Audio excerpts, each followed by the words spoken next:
In a bold and unprecedented move, President Biden delivered scathing criticism of Israel's military operations in Gaza during a recent address at the White House. Expressing deep concern for the escalating humanitarian crisis, President Biden denounced the ongoing suffering of innocent civilians and called for an immediate cessation of hostilities. During a nighttime press briefing, President Biden minced no words, describing Israel's response as over the top and emphasizing the urgent need for humanitarian assistance in Gaza. There are a lot of innocent people who are starving. There are a lot of innocent people who are in trouble and dying. And it's got to stop, he asserted, highlighting the pressing need for international intervention to alleviate the dire situation.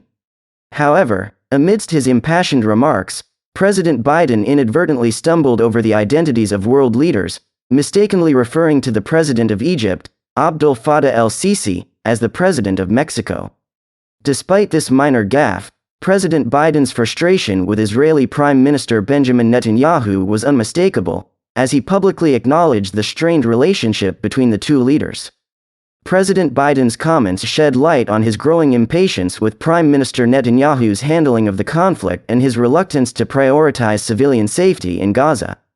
Despite facing pressure from within his own party to take a firmer stance against Israel, President Biden has maintained his unwavering support for the country while urging for greater restraint and consideration for Palestinian statehood. In recent days, diplomatic efforts to broker a ceasefire between Israel and Hamas have faced significant obstacles, with Prime Minister Netanyahu dismissing proposals that he deemed as accommodating to Hamas demands. Secretary of State Antony J. Blinken's attempts to mediate a deal were met with resistance, further exacerbating tensions in the region.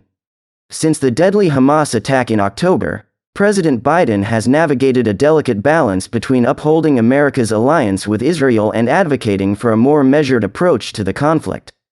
While acknowledging Israel's right to defend itself, President Biden has called for a halt to indiscriminate bombing and emphasized the importance of humanitarian aid for Gaza's beleaguered population.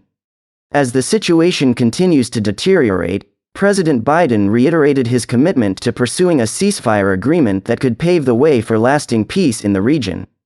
Despite the challenges ahead, President Biden remains resolute in his determination to address the root causes of the conflict and alleviate the suffering of innocent civilians caught in the crossfire.